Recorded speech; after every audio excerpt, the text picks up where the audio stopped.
everything you can imagine will be thrown at you in one fantabulous, non-stop train wreck of a ride. That's how I would describe a sensation novel. If you haven't read one and you like a little drama in your life, pick one up. I mean, if I was wearing a corset, I probably would have passed out. And the answer to all of those was no. No, no, and no. Oh my gosh, guys, let me tell you, why are more people not talking about this book? Why in Victober didn't everybody read this book? Like,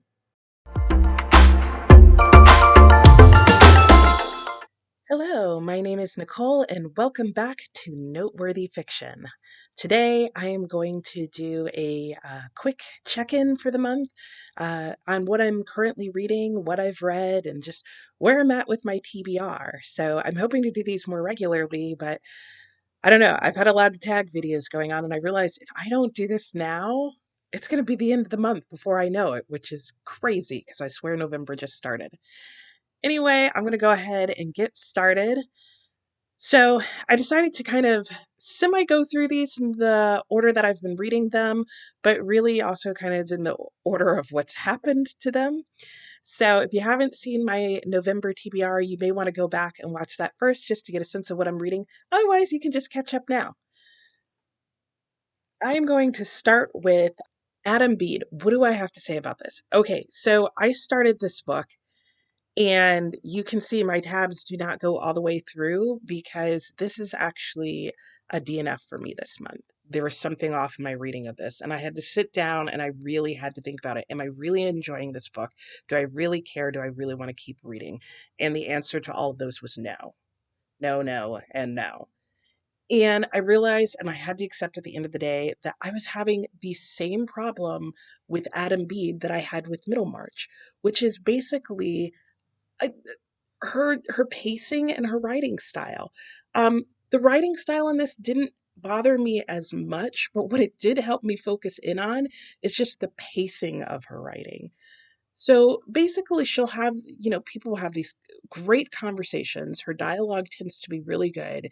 And then there will just be this long narrative pause where she just goes on to talk about whatever. Like she'll talk about the scenery, or she'll give you background about the countryside. Or I can say this, if you don't like Thomas Hardy because he will go on long tangents and descriptions that feel like they have nothing to do with the characters and the story, you're probably going to have a similar feeling with George Eliot. I feel like both George Eliot and Thomas Hardy tend to tell a lot more in their writing than they show. And I find that especially true of George Eliot. She's just going to write about it at great length in a way that I personally don't enjoy. Now, some people may like that. It wasn't working for me with her writing. This book really kind of put the nail in the coffin for me. I was going to try and read this. I was going to try and read Romola. It's a very long way of saying that I finally decided to DNF this book and move on with my reading life, and I have no regrets. I'm not looking back. This is becoming a complete unhaul, and joining with it is Romola. I have Romola right here. I love this color. And I'm done. I'm sorry. Like there's just no more George Eliot that I'm going to try. I paused for a second because I was thinking, well, the Mill on the Floss is really short. I don't think I want to try any more of her. So convince me otherwise. But if you do, it's only going to be to convince me to read the Mill on the Floss because I'm not willing to read another couple hundred pages of George Eliot and not finish a book at the same time. So goodbye.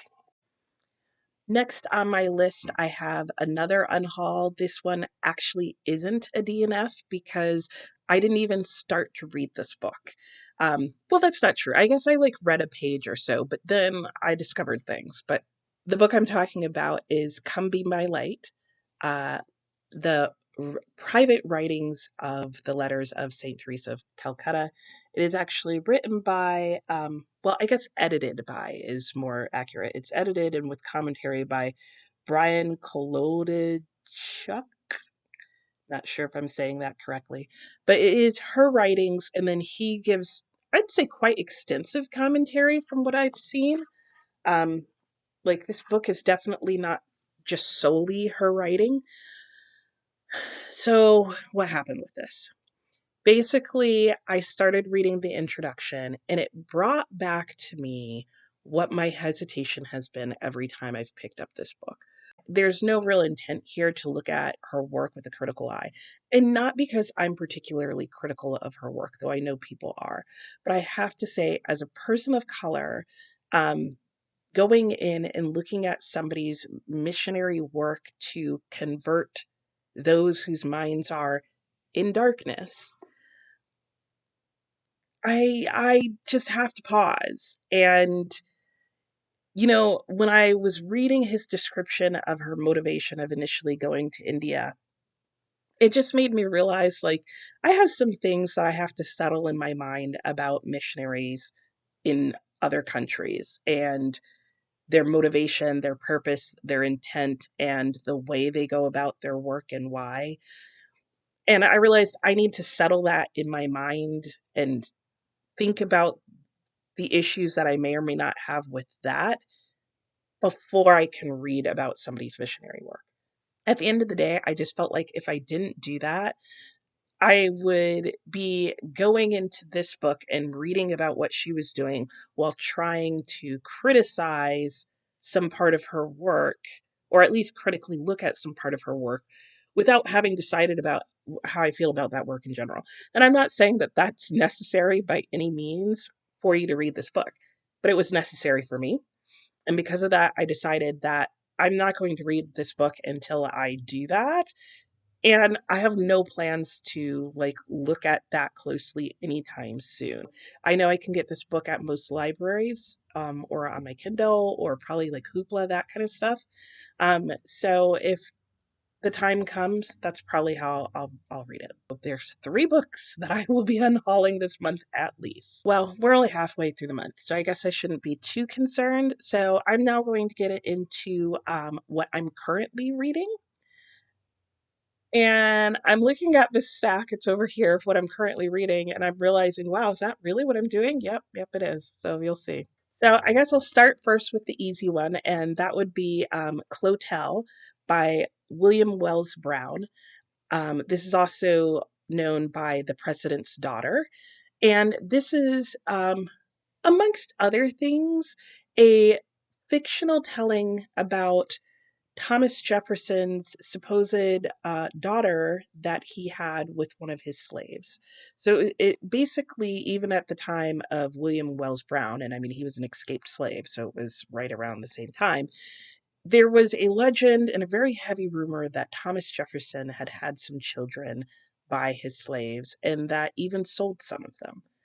William Wells Brown basically escaped slavery, learned to write, I think at the age of like 22. What he does is he uses that premise and that jumping off point to really start telling these multi-layered stories that are based on Clotel, who's supposed to be the daughter of Thomas Jefferson, her sister, and her mother.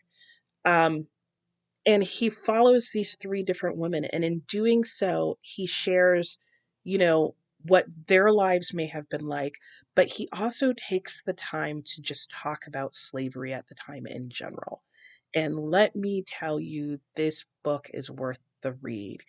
Um, Partially because even though it's fiction, he is so good at taking actual events that have happened, documented events that have happened, and interweaving them into the story to tell you about them and put them into a situation where you can't help but understand the impact of what is really going on.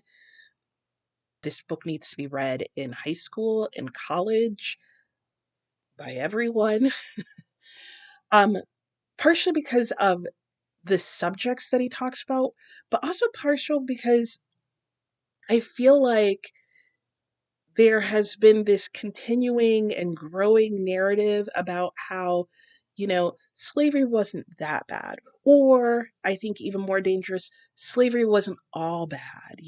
There were there were good masters, and not everybody, was cruel to their slaves, and some even got their freedom or lived in various ways and could do these different things, or were house slaves or whatever. He confronts all those things and he puts them smack in your face and kind of demonstrates, like, okay, here's what the good part of slavery looked like. Here's what those skills that they learned while enslaved looked like. Um, and it just makes you go, wait a minute, wait a minute. Like, no, this really isn't a good thing. There's no part of this that's good. This book has really surprised me. I don't remember where I heard about it, but I'm so glad that I did, and I'm so glad that I'm reading it. There is so much more discussed in this book. So I can't recommend this book enough. I've talked about it a lot, so I will move on. I am looking forward to reading the rest of this, and I am enjoying it, learning a lot. Let's say that. I am learning a lot. I think all the other, yeah, I read the first couple of pages of all the other books on my TBR because I knew I needed a couple of things. One, I needed something that right from the get go was going to attract my attention. Two, I needed something that was going to be in a writing style that also wasn't going to feel like drudgery and that was going to move along pretty quickly, which to me meant I was probably going to need to go for something that was contemporary or at least something where the writing style felt familiar. So I tried two books, and one of those books was The Last Samurai by Helen Dewitt. Um, I have started this book before, and I didn't really DNF it. Like, I think I had just read the first couple of pages of this book before and just wasn't really sure what I wanted to do, so I had put it down. So I tried the first couple of pages of this, or read like the first paragraph, along with all the other books that were still on my TBR, and I said, okay, this might be a contender. This has interested me enough that I want to keep reading. So, The Last Samurai, if you don't know, is about Sibula. I'm not really sure how you say her name. I'll try and remember to put it on the screen right here or something. Um, but she is an American who is attending Oxford University in London. And this is not a spoiler, like most of this is on the back of the book. She ends up having like a one night stand and getting pregnant. And then she has this son who I guess you're eventually going to learn is also potentially a genius. But I haven't gotten that far. I'm still in the very beginning of this book. I have a bookmark in, like, I'm right here. Yeah, I'm just 30 pages into this book. And it started out really interestingly talking about the father and stuff, but I haven't made it past 30 pages, even though I started this book like a week or so ago. Because it then took a turn that I wasn't sure how he was feeling about. And not a turn in the plot or the narrative. Like, that actually kept being interesting. It took a turn in the writing style. And it took me a little bit of time to like a page or so to understand what was going on. And basically what was happening was it was trying to give you this immediate feel of her immediately telling you this story or immediately writing it down. And as she's writing it down, getting interrupted by her, I think at the time, 5 or 6 year old son. He keeps coming in and interjecting like his conversation into her thoughts, which on the one hand, I think is brilliant because I'm like, yes, that's exactly what it feels like to be a mother. You're trying to do something, you're focusing, you're typing, and like mid sentence, mid word, mid whatever, here comes this little voice into your life. Uh, so on the one hand, it kind of like brought that part of life back to mind, and I was like, I don't know that I want to relive that in my reading. Like, took me into a form of writing style that is not my favorite. Like, I don't tend to like stream of consciousness. I don't tend to like, writing that's really broken up. And this wasn't so bad that I don't think I'll come back to it. I think the real issue was this was supposed to be my recovery from George Eliot, and I wasn't feeling very recovered. I felt like it was about to traumatize me in another way. So I started this. I do plan on coming back to it and continuing to go, but I just realized, no, I'm going to continue my slump if I read this too much. We'll see. I mean, you'll have to check back at my monthly wrap up and see if I ever come back to this, or at least if I come back to it this month. So yeah. So I mentioned there was another book that I started at the same time, and after getting about 30 pages into The Last Samurai, I decided, you know what, let me try the other book and see if I'll make more progress with that. That book was No Name by Wilkie Collins, and yes, I've made way more progress in this book. And oh my gosh, guys, let me tell you, why are more people not talking about this book? Why in Victober didn't everybody read this book? Like,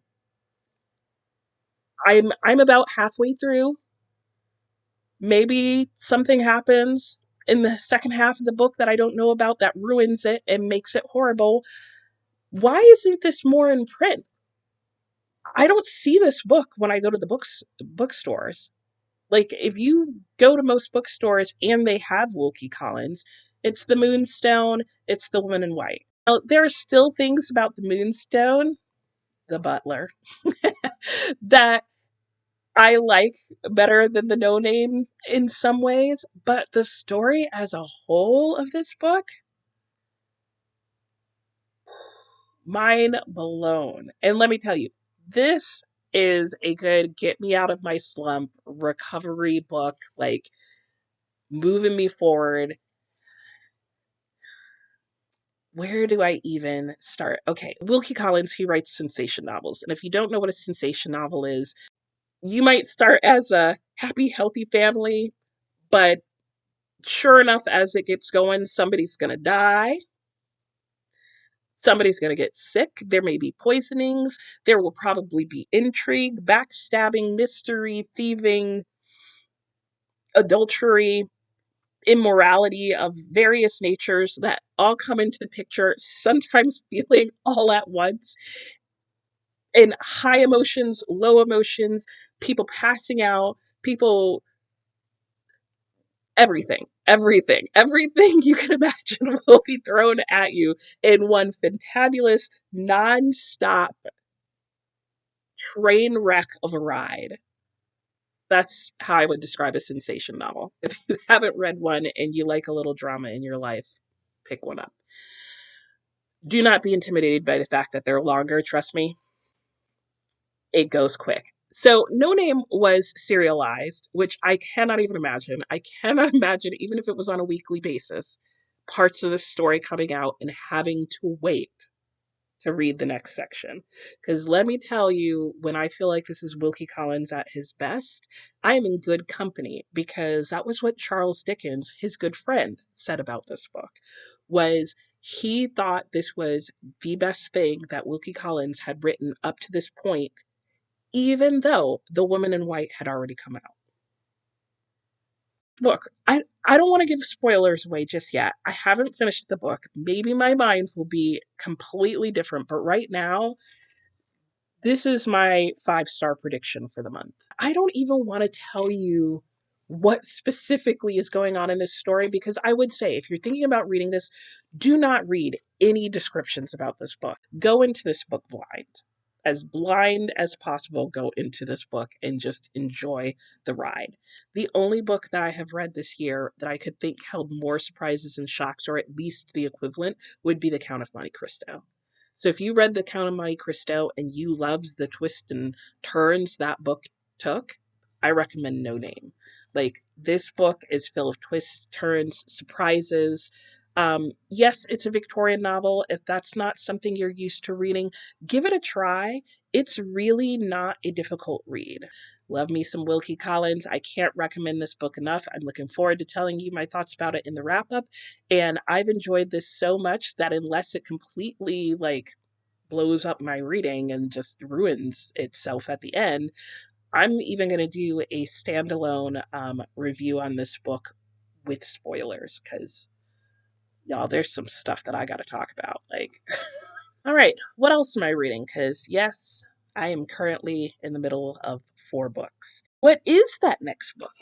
You may be asking yourself. Well, I think it's been in every video I've made so far. It's The Tale of Genji. So this book, I have myself on a nice little reading plan. I'm reading about 15 pages a day, and it reads very smoothly, very quickly, honestly easier than No Name does. The Tale of Genji is a piece of Japanese literary fiction. It is a classic, rather, from the 900 CE, I believe. It takes place in the Heian period, and it is about Prince Genji and just his aristocratic court life as son of one of the emperors, and just his loves and loss and more loves and his children's loves and lives and wives. Uh, I don't know. The nearest equivalent that I could make to the drama of this book is if you ever liked that reality TV show, Polyamorous Relationship, Polygamist. I'll also try and include that title down here. But anyway, this would be like if you went to Japan in the 900s, similar vibe aspect going on here. So you get into the drama, the jealousy, the resentment, the friendship, the sister wives aspect of all of that, but in a different culture, in a different time period with a different man. Like, if you really don't want to hear about people and men being married to multiple women and the conflicts and crisis that can cause and how does that work, it's a different culture. Most of the books that I've seen on this will give you a lot of cultural references so that you can place this book in its time period, and you still might not like it, and that's fine. Anyway, I'm reading 15 pages of this per day. It is going well. I have made some good progress this month. um, I am about 2 days behind, so about 30 pages behind where I want to be right now, but I'm not worried about that. Like I said, it goes pretty quickly, so I know if I just took one day and sat down, I'd get through it, but I'm not doing that. So I won't worry about it until the end of the year because I'm planning on having it take the rest of the year for me to finish this. Other things you should know about this book is there is some beautiful writing in here. There's beautiful poetry in here. Depending on the edition you get of this book, you will also get some beautiful reprinted, I think it's like wood carvings that are done of this story. It, like I said, it is classic in Japan, so the story of this and parts of the story of this are really well known. There are beautiful descriptions of nature and scenery and court life because this book is really all about court life. Like, I just think this book is a very good look at a different time period and a different culture and exploring like what was important to them, what wasn't important to them, what are things that like we could take away from this, like their appreciation for nature and beauty. I mean, the amount of people crying in here over things that are beautiful will make you feel like you're hardened and don't like life. Which, does that remind anybody else of the movie Bedazzled? You know, the sunset scene where he can't stop crying? I just love that scene. If you don't know what I'm talking about, go watch the movie Bedazzled with Brandon Fraser. It's genius. Anyway, that moment with Brandon Fraser, ever so semi, reminds me of people's reactions in this book to the beauty of nature, where it's just like poetry and love and beauty all the time, but in the best way possible. It's not cheesy at all. At least I don't think it is. Anyway, Tale of Genji, it's going well. We're moving along.